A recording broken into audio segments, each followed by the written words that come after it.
Hello guys, कैसे हैं आप सब लोग। Hope you all are doing good. मैं भी बिल्कुल ठीक हूँ। सो गाइस, आज हम स्टार्ट करने जा रहे हैं ऑडिट पे चर्चा। ऑडिट पे चर्चा करने का मतलब क्या है, इसमें हम आप देखेंगे कि आपको एडिशनल टाइम मिल चुका है एग्ज़ाम प्रिपेयर करने के लिए। तो आपको किस तरह से एग्ज़ाम्स की स्ट्रेटेजी बनानी चाहिए। जो लोग जो ऑडिट को पढ़ने से डरते हैं, जिन लोगों को बिल्कुल फ्रेश तरीके से बिल्कुल नया फिर से ऑडिट पढ़ना पड़ेगा बिल्कुल बिगिनिंग से, या कोई लोग जिन्होंने ऑडिट स्टार्ट नहीं किया था वो जो पढ़ना चाह रहे हैं, क्लास लेना चाहते हैं, तो उन लोगों के लिए इसमें गाइडेंस है। उससे पहले जो आपके एग्ज़ाम्स कैंसिल हुए हैं उसका आपके ऊपर इम्पैक्ट क्या पड़ने वाला है दोस्तों। तो इम्पैक्ट पॉजिटिव ये है कि आपको एग्ज़ाम्स के लिए प्रिपेयर करने का टाइम मिल गया। बट नेगेटिव दोस्तों ये है कि आपको अब नवंबर में डबल स्ट्रेंथ के साथ compete करना है। जहां आपको 1 लाख लोगों के साथ लड़ना था, अब वहीं वो 2 लाख लोग होंगे। और हो सकता है कि आईसीआई अभी भी अपना जो परसेंटेज है, पासिंग परसेंटेज, वो टाइट रखे। तो आपको मेहनत डबल करना होगा। और इसीलिए गाइडेंस के लिए मैंने आपको ये वीडियो रिकॉर्ड कर रहा हूँ आप लोगों के लिए, क्योंकि ऑडिट में ही हम लोगों को ज़्यादा प्रॉब्लम आती है। मुझे भी अभी तक भी क्वेरीज आती है लोगों की, सर ऑडिट को कैसे प्रिपेयर करें, ये हैंडल करना बहुत भारी पड़ता है। देखो, भारी क्यों नहीं, भारी इसीलिए पड़ता है ना क्योंकि इसको भारी बना दिया गया है। इतना भारी है नहीं है एक्चुअली। हमारे आसपास जो भी लोग हैं ना, एक्चुअली होता क्या है, स्टार्टिंग से उनका पढ़ने का तरीका कुछ ऐसा होता है कि वो पहले एफआर की क्लास लगाएंगे, फिर एसएफएम की, फिर टैक्स की, फिर कॉस्टिंग की, एंड बिल्कुल एंड में आके वो ना ऑडिट की क्लास लगाएंगे। बिल्कुल एंड में वो इसका की, अगर ओल्ड सिलेबस के बारे में बात करें तो, या लॉ की, ये सोच कर कि ये तो थ्योरी सब्जेक्ट है, बाद में पढ़ेंगे तो रिटर्न रहेगा। और दोस्तों आप देखोगे ना, अगर उनका रिजल्ट है तो फेल होने का ना जो ऑर्डर होता है वो सेम इसी डिसेंडिंग रेशियो में होता है। वो पहले ऑडिट में फेल होंगे, फिर लॉ में फेल होंगे, फिर डीटी में, फिर आईडीटी में, और सबसे एंड में सबसे कम चांस होता है एसएफएम या एफआर में फेल होने का। तो इसीलिए ज़रूरी है कि ना ऑडिट को भी, जैसे जो थ्योरी सब्जेक्ट्स हैं जो आपके, उसको भी प्रायोरिटी पे रखें, उसको भी आप अच्छे से प्रिपेयर करें। तो आज के लेक्चर में, आज की रिकॉर्ड में मैं यही चर्चा करने वाला हूँ कि ऑडिट को कैसे, किस तरह से आप वेल प्रिपेयर करें ताकि एग्जाम्स में आप अच्छा स्कोर कर पाएँ।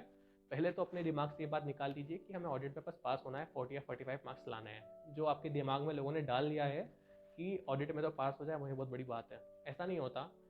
बहुत सारे लोग ऐसे, मैं आपको लिस्ट बता दूंगा, जो 60+ स्कोर करते हैं ऑडिट के अंदर, एग्जामेशन लाते हैं, 70 तक भी जाते हैं, बहुत से लोग ऐसे भी हैं।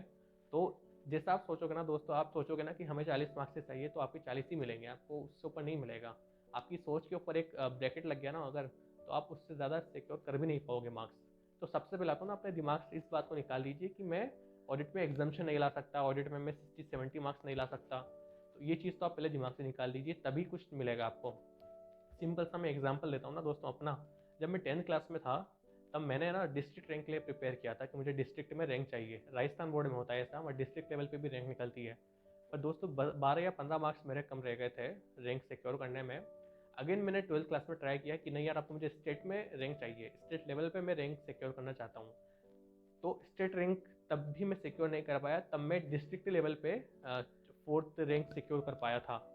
देन मैंने सिफ्टी में ट्राई किया, नहीं यार मुझे इंडिया लेवल पे रैंक चाहिए, टॉप 10 में आना है। दोस्तों इतनी जल्दी नहीं मिला मुझे रिजल्ट, क्योंकि ये जो चीज़ होती है ना आपको, वो ऐसा नहीं मिलता कि आपने सोच लिया आपको मिल जाए, वो ऐसा नहीं मिलता। सिफ्टी में भी मैं सिक्योर नहीं कर पाया रैंक। आईपीसीसी में मैंने ट्राई किया कि नहीं यार मुझे टॉप 50 में आना है, तब जाके मुझे आईपीसीसी में कहीं रैंक मिली। फाइनल में भी ऐसा ही हुआ कि फाइनल में भी जब कि रैंक सिक्योर करना है सिंगल डिजिट, तो उसके लिए अलग से प्लान करना पड़ा। क्योंकि एक्चुअली होता है क्या ना कि आप जितना सोचते हो ना, अगर आप 100 मार्क को प्रिपेयर करोगे तो आपकी प्रिपरेशन 90 मार्क्स की होगी। तो इसी तरह आपका रिजल्ट भी सेम उसी फ्लो में चलता है। तो अगर आप सिंगल डिजिट रैंक की तैयारी करोगे ना दोस्तों फाइनल लेवल पे, तब जाके आप कहीं टॉप 50 में आओगे। अगर आप टॉप 50 की तैयारी करोगे तो कहीं आप बोथ ग्रुप क्लियर कर पाओगे। अगर आप बोथ ग्रुप की तैयारी करोगे तो आइदर आप बोथ ग्रुप क्लियर कर लो या सिंगल ग्रुप क्लियर कर पाओगे। तो एक्चुअली क्या होता है ना, अगर आप जितने ज़्यादा ऊंचे आपके टारगेट रखोगे ना, आपके टारगेट इतने ऊंचे होने चाहिए कि वो एक एवरेज स्टूडेंट के टारगेट को एक्सीड कर जाए। अगर आपका एवरेज रहे ना, तो भी आप उस एवरेज स्टूडेंट से ऊपर ही रहो। तो अब कई लोगों के साथ दिमाग में एक क्वेश्चन आ रहा होगा, कई सारे बैक बेंचर्स होंगे कि सर अगर आप सिंगल डिजिट रैंक की तैयारी कर रहे हैं तो आपको तो टॉप 50 में होना चाहिए था, आप कैसे रैंक 1 ले आए। तो दोस्तों क्या है कि मैं कोटा से हूँ, और कोटा में क्या होता है ना कि आईआईटी और मेडिकल का तो हब है। वहाँ क्लासेस अगर आप हर जगह देखोगे तो आईआईटी और मेडिकल में रैंक 1 2 3 आना, मतलब it is not a big deal for them. पर क्या हुआ 2017 में, वहाँ पे एक स्टूडेंट था रेजोनेंस का ही, वो IIT मेंस में 360 आउट ऑफ 360 मार्क्स सिक्योर कर गया, वो 100% ले आया। उसके बाद से ना रुख बदल गया कोटा का। वहाँ पे अब रैंक के ऊपर इतना ज़्यादा फोकस नहीं करते, वो फोकस करते हैं कि आपने कितने परसेंटाइल, अगर आप 100% सिक्योर कर रहे हैं ना, जो कोचिंग 100% सिक्योर कर रहे हैं स्टूडेंट्स इस कोचिंग के, उसी का नाम चलता है। तो वो हवा का असर मुझ पर भी होना था, तो मैंने रैंक 1 के लिए प्रिपेयर नहीं किया, मैंने प्रिपेयर किया कि मुझे 116 आउट ऑफ 116 मिलना चाहिए मार्क्स। सिंपल। आप जितना ज़्यादा अपना टारगेट ऊंचा रखोगे दोस्तों, उतना ही मिलेगा। मेरे कहने का बस यही मतलब है। अगर आप सोचोगे ना कि नहीं ऑडिट में 50 मार्क्स ले आए, तो आपको 35 36 से ज़्यादा नहीं मिलने वाले। तो ऑडिट में भी आपको सोचना पड़ेगा, जैसे आप SFM में FR में सोचते हो कि मुझे 80 90 70 मार्क्स चाहिए, तो ऑडिट में भी आपको सेम सोचना ही पड़ेगा, तब जाके आप 45 50 या 55 सिक्योर कर पाओगे। तो सबसे पहली चीज़ अपने दिमाग से ये निकाल दो कि मैं ऑडिट में एग्जामेशन नहीं ला सकता, ऑडिट में बस 40 मार्क्स ही लाना है या 55 ही लाना है या 45 ही लाना है, ऐसा नहीं होगा। अगर आप अपने टारगेट नहीं बढ़ाओगे तो दोस्तों बड़ा मिलने वाला भी नहीं है। फिर आप वही धक्के खा खा के, जो एवरेज स्टूडेंट्स का जो हाल है ना, आप भी एवरेज में आ जाओगे। तो सबसे ज़्यादा ज़रूरी ये है कि आपको अपने टारगेट को इतना ऊंचा रखना है कि आपका एवरेज बाकी स्टूडेंट्स के टारगेट से ऊपर हो। मेरे कहने का मतलब ये है, ताकि अगर आपका वर्स्ट के सिनारियो भी है ना, तभी आप बाकी जो स्टूडेंट्स है एटलीस्ट उनसे तो ऊपर रहोगे। तो कहने का मतलब ये है मेरा। तो आते हैं ऑडिट के ऊपर, चर्चा करते हैं ऑडिट पढ़ने का आपको किस तरह से आपको स्टार्ट करनी चाहिए, क्या आपकी स्ट्रैटेजी होनी चाहिए। तो सबसे पहले ऑडिट को मैंने 4 पार्ट में डिवाइड किया है, जो जनरली हम सभी करते हैं। पहला standards, company law, professional ethics, PE और मिसलिनियस टॉपिक। SS को पढ़ने का क्या तरीका होता है? सबसे पहले तो क्या है कि हमें ना SS को पढ़ने का सलीका हम देखते नहीं है। हम क्या करते हैं, सिंपली ऑडिट का नाम भी रट्टा मारते हैं, याद नहीं होता नाम भी हमसे। क्यों नहीं होता? प्रॉब्लम क्या आती है नाम याद करने में? क्योंकि हम जो सीक्वेंस ICAI ने दी है ना, अगर आप देखोगे ICAI ने सिंपली एक सीक्वेंस दी है ऑडिट की, ड्राफ्ट जो किया है 200 सीरीज अगर आप देखोगे, तो उसमें स्टार्ट होता है वो ऑडिटर्स के ऑब्जेक्टिव, ऑडिटर का अपॉइंटमेंट एंड प्रिलिमिनरी एक्टिविटीज से। 300 अगर आप देखोगे तो उसमें है प्लानिंग रिलेटेड एक्टिविटीज़, प्लानिंग करते वक्त क्या रिस्क मिलेगी आपको, उसको आप कैसे एड्रेस करोगे। 500 एंड 600 सीरीज में है ऑडिट का एविडेंस एंड एग्जीक्यूशन, आप किस तरह से ऑडिट स्ट्रेटेजी अप्लाई करोगे, किस तरह से एग्जीक्यूट करोगे। एंड 700 है अबाउट रिपोर्टिंग। तो इस तरह से आप एक सीक्वेंस बना लो ऑडिट को पढ़ने के लिए, कि जब भी मैं स्टैंडर्ड पढ़ूंगा एक सीक्वेंस में पढ़ूंगा, जो भी है एक साथ एक सेट पूरा सीक्वेंस का पूरा पढ़ूंगा। आप 500 सीरीज उठाओगे ना, आपको सिंपली याद रहेगा। सिंपल सा 500 का अगर आप फॉर एग्जांपल देखते हो ना, सारा एविडेंस से रिलेटेड है। उसमें जैसे एक्सटर्नल कंफर्मेशन हुआ, ओपनिंग बैलेंसेस को चेक करना, उसका कैसे एविडेंस लेंगे हम, या सैम्पलिंग कैसे करना है। तो सारा एविडेंस गैदर करने की मेथोडोलॉजी है, स्ट्रेटेजी है। तो इस तरह से आपको रिमेंबर करना चाहिए स्टैंडर्ड्स को, एक सीक्वेंस में, एक सिस्टमैटिक मेथड से। दूसरा है कि ऑडिट में पढ़ने का जो एसेस को पढ़ने का तरीका होता है ना, वो है आपके लिए इंपॉर्टेंट। एक तो ऑब्जेक्टिव आपको पता होना चाहिए। कोई भी स्टैंडर्ड अगर आप स्टार्ट करते हैं, उससे पहले आपको टीचर से, या आप खुद पढ़ रहे हैं तो आप अपने आप से क्वेश्चन कीजिए कि मैं ऑडिट का इस स्टैंडर्ड को क्यों पढ़ रहा हूँ। हर सब्जेक्ट में होता है जनरली, ऑडिट में भी सेम स्ट्रेटेजी है। आपको एटलीस्ट स्टैंडर्ड स्टार्ट करने से पहले पता होना चाहिए कि मेरा अल्टीमेट कंक्लूजन क्या होने वाला है। फॉर एग्जाम्पल अगर आप ऐसे 250 पढ़ रहे हैं, तो आपको पता होना चाहिए कि मेरा अल्टीमेट जो कंक्लूजन होगा वो ये होगा कि क्या एंटिटी ने अदर लॉज एंड रेगुलेशन से कंप्लाई किया, अगर नहीं किया तो मुझे रिपोर्टिंग करनी है, और रिपोर्टिंग मुझे कैसे करनी है एज पर ऐसे 700 सीरीज। तो आपको ये पता होना चाहिए। और बाकी सब चीज़ें क्या है, मेथोडोलॉजी है, किस तरह से आप उस कंप्लायंस को चेक करोगे, किस तरह से आप कंक्लूजन पे आओगे। तो मैंने आपका ऑब्जेक्टिव आपको पता होना चाहिए, और दूसरा उस ऐसे की रिक्वायरमेंट क्या है, उस ऐसे का कंटेंट क्या है। तो रिक्वायरमेंट पे ही ज़्यादातर क्वेश्चन आते हैं, उसी में से आपसे क्वेश्चन पूछ लेते हैं कि इस सिचुएशन में आप क्या प्रोसीजर अडॉप्ट करोगे। तो वो सिंपली रिक्वायरमेंट है आपकी एसेस की, तो आपको इस तरह से पढ़ना चाहिए। उसके बाद है उसको रिटर्न करने का प्रॉब्लम होता है कि सर रिटर्न नहीं कर पाते, हमने पढ़ तो बहुत लिया। तो दोस्तों जितना ज़्यादा हो सके आप लिखो, जितना लिखोगे उतना ज़्यादा रिटर्न कर पाओगे। फॉर एग्जाम्पल आपने जैसे ऐसे 250 पढ़ लिया, तो आप उसका कंटेंट उसको लिख लो अपनी लैंग्वेज में। ज़रूरी नहीं कि आप ICAI की डिट्टो लैंग्वेज फॉलो करो, वो कोई नहीं कर सकता फॉलो, मैं भी नहीं कर पाया। सिंपली आपने जब कोई ऐसे पढ़ लिया, उसको समझ लिया, तो उसे अपनी लैंग्वेज में एक पेपर पे पूरा लिख दो। फॉर एग्जाम्पल ऐसे 250 का हम एग्जांपल ले रहे थे, तो उसमें प्रोसीजर क्या थी कि हमें लॉज एंड रेगुलेशन से कंप्लाई करने के लिए जैसे मिनट्स बुक देखना पड़ेगा कि कोई पेनल्टी तो नहीं है, जीएल का एनालिसिस करना पड़ेगा, प्रोफेशनल फीस वगैरह तो नहीं है, कहीं हमने ज़्यादा पे की है किसी एडवाइज़र को तो उसका लेटेस्ट स्क्रूटनी करनी पड़ेगी। तो ये सब प्रोसीजर है ना, इसको आपको अपनी लैंग्वेज में लिखना है। मुझे अभी तक इसलिए याद है क्योंकि मैंने उसको अपनी लैंग्वेज में याद किया था अपने टर्म्स में। आईसीआई का हो सकता है जो मैं भी बोल रहा हूँ आईसीआई की लैंग्वेज बिल्कुल अलग हो, बट दोस्तों उसको रिटेन करने का तरीका ना यही होगा कि आप अपनी लैंग्वेज में उसको समझो। उसका इंटेंशन जो है वो आईसीआई के इंटेंशन से मैच होना चाहिए। ऐसा नहीं कि आपका रास्ता ही बिल्कुल अलग हो गया। आपके आंसर में जो इंटेंशन आईसीआई की है वो आईसीआई की इंटेंशन ही डिपिक्ट होना चाहिए, ऑल दो लैंग्वेज में डिफर। वो डेविएट होगा ऑब्वियसली, क्योंकि इतना सारा मटेरियल है कोई याद नहीं कर सकता। उसकी आप टेंशन बिल्कुल मत लो कि सर मेरी लैंग्वेज थोड़ा डेविएट होती है, कोई बात नहीं, सभी की होती है और कोई भी नहीं लिख सकता। इवन जिसने जो स्टडीमेट बनाया ना वो भी नहीं लिख सकता कि उसने क्या लिखा था। इतना मटेरियल कोई याद नहीं कर सकता। तो यह है कि आप जितना ज़्यादा ये प्रैक्टिस अपना लीजिए कि जब भी आप पढ़ेंगे उसको समझेंगे उसको लिखेंगे। अगर आप 2 बार स्टैंडर्ड्स का रिवाइज कर रहे हैं तो 2 बार ही आप उसको सिंपल एक प्लेन पेपर में लिख लीजिए आपने जो भी समझा उस ऐसे को, ताकि आपको ये बाद में बहुत काम आने वाला है आपका रिटेनिंग करने में। क्योंकि होगा ये दोस्तों कि आपने आज पढ़ा, 1 महीने बाद आप स्टैंडर्ड को भूल जाओगे, आपको याद नहीं रहेगा कि आपने क्या पढ़ा था। लेकिन अगर आप लिख लेते हो ना उसको तो अपनी लैंग्वेज में एक बार आपको चीज़ें याद रहेगी कि यार मैंने ये समझा था, मैंने ये लिखा था, ये कंक्लूजन लिखा था। हो सके तो आप उसको मार्क भी कर सकते हो, साइड में लिख सकते हो एक चिट लगा के, बहुत से लोग ऐसा करते हैं। तो आपको स्टैंडर्ड्स को इस तरह से पढ़ना चाहिए।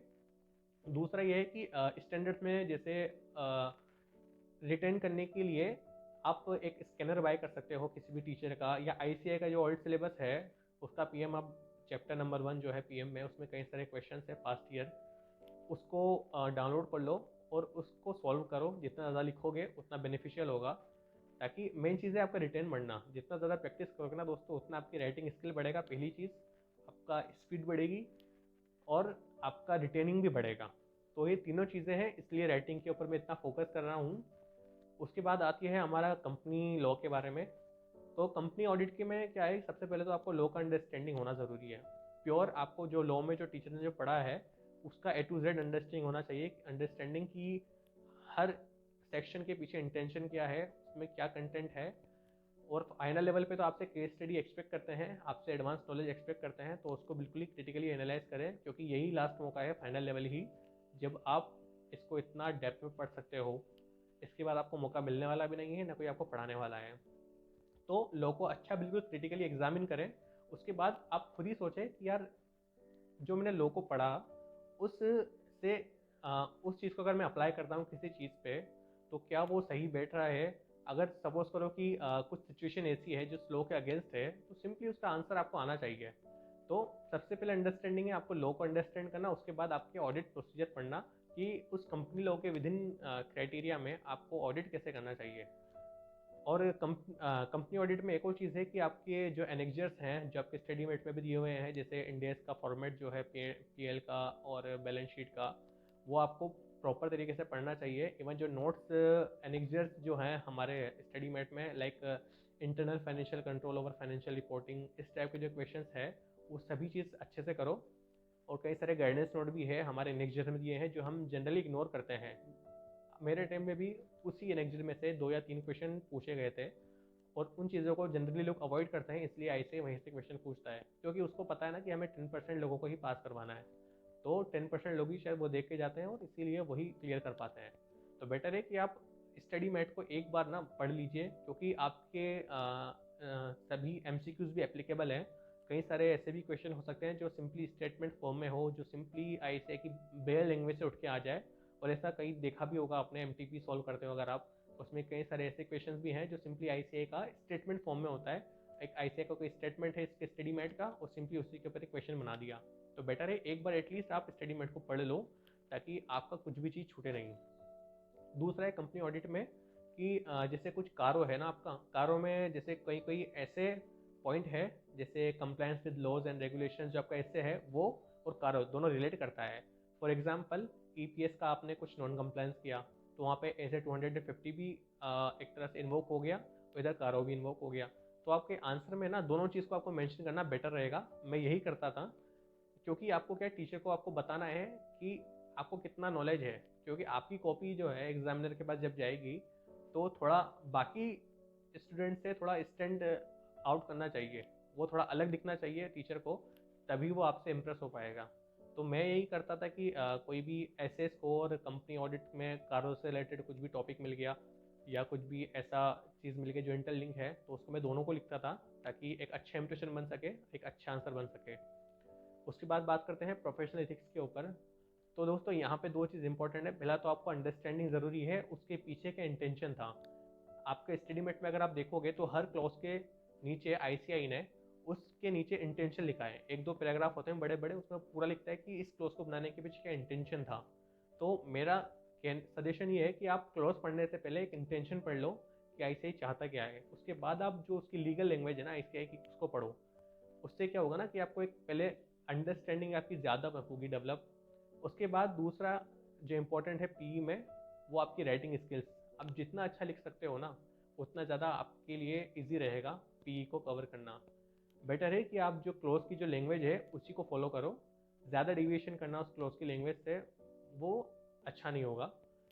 और साथ में पीई के अंदर जितना ज़्यादा हो सकता है ना क्लोज को लिखो ओनली। आप जो क्लोज है हर क्लोज को उसको लिख लिख कर उसकी प्रैक्टिस करो ताकि आपकी जो लैंग्वेज है ना वो आईसीआई से थोड़ा कॉन्सोनेंस में रहे।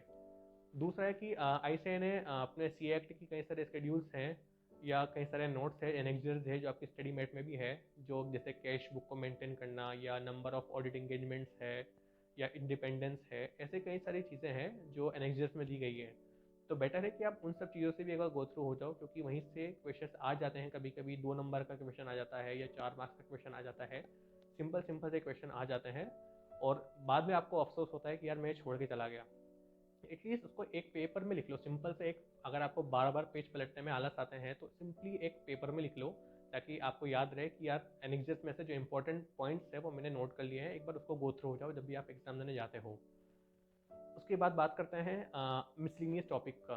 तो मिसलिनियस टॉपिक में कई सारे टॉपिक तो ऐसे हैं जो आपके इससे स्टैंडर्ड से ही कवर हो जाते हैं, जैसे कि ऑडिट प्लानिंग है, रिस्क असेसमेंट वाले जो चैप्टर है, जो इनिशियल चैप्टर है आपके स्टडी मैट में, वो ऐसे 200 सीरीज एंड 300 सीरीज जो है रिस्क असेसमेंट एंड प्लानिंग वाले उससे कवर हो जाते हैं अगर आपने ध्यान से पढ़ा होगा तो आपको इन चैप्टर्स को तो अलग से पढ़ने की ज़रूरत नहीं पड़ती, प्रोवाइडेड अगर आप स्टैंडर्ड्स को अच्छे से पढ़ लेते हो।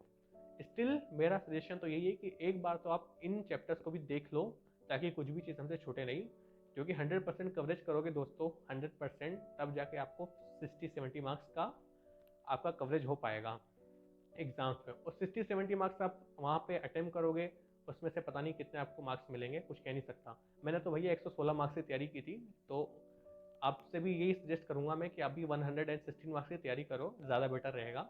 एटलीस्ट तब जाके आप 60-70 मार्क्स सिक्योर कर पाओगे, एग्जामिशन सिक्योर कर पाओगे।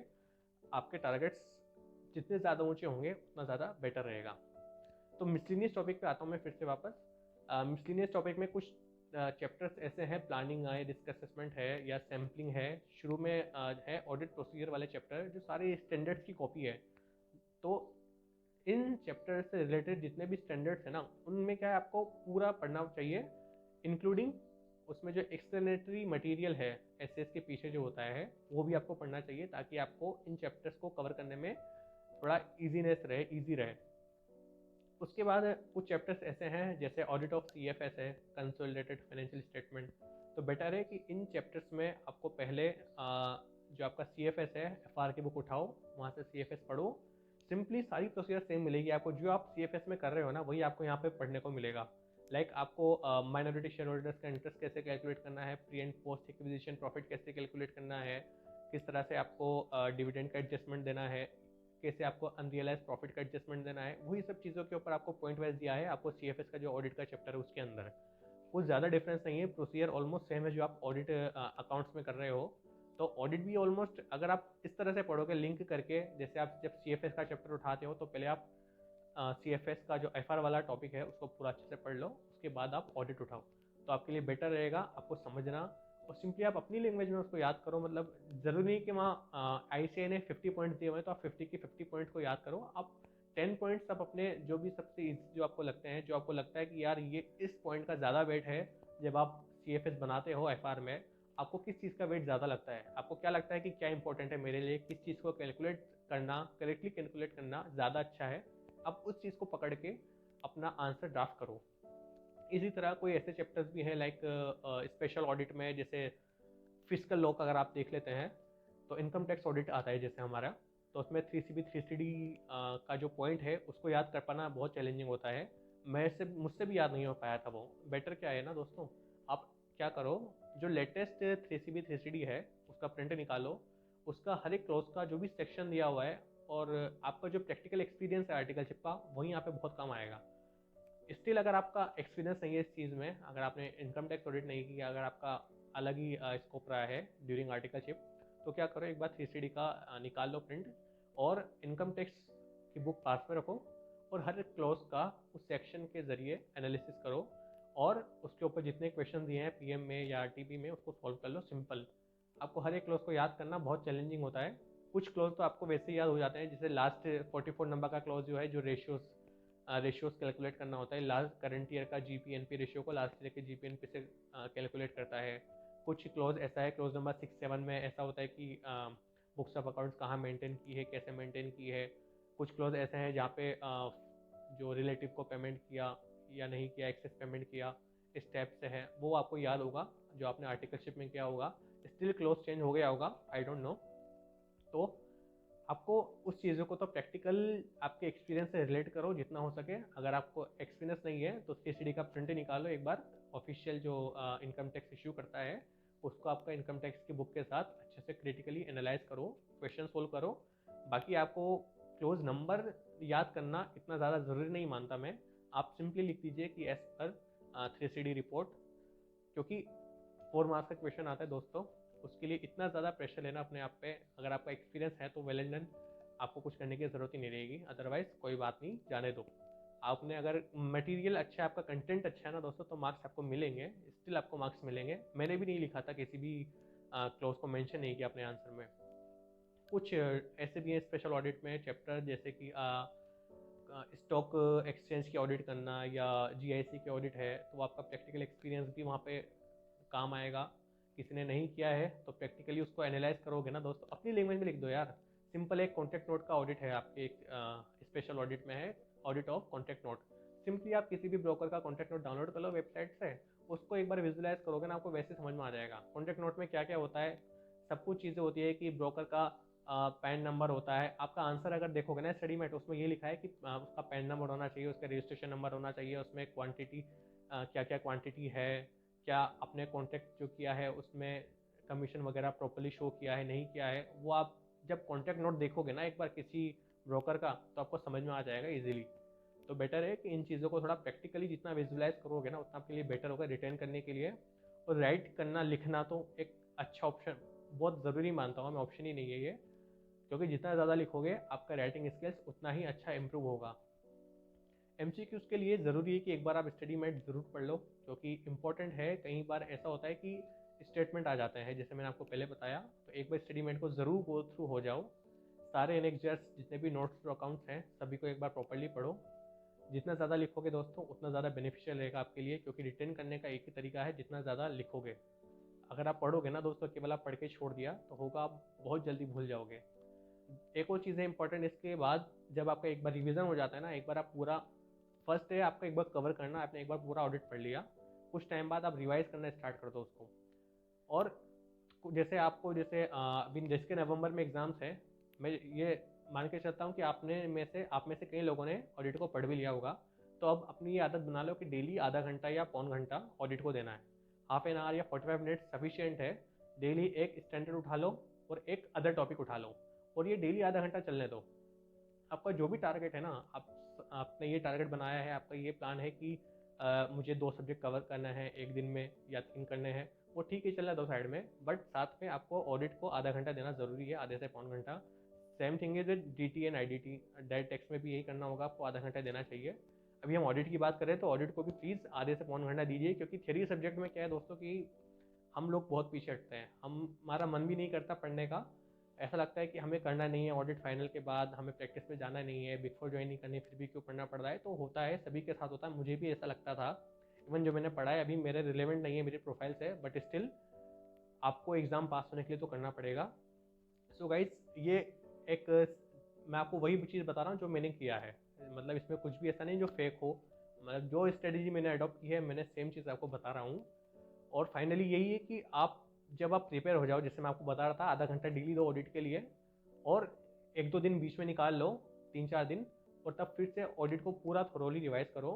और जब आप कंप्लीट हो जाए, आपको 5-6 दिन लग सकते हैं आराम से ऑडिट को एक बार पूरा पढ़ने में। अगर आपका एक रिवीजन हो गया हो तो उसके बाद सेकंड रिवीजन करने में 6 दिन जाएगा आराम से। तो जैसे ही आपने कर लिया ना सेकंड रिवीजन, तो इमीडिएटली उसका टेस्ट भी दे दो।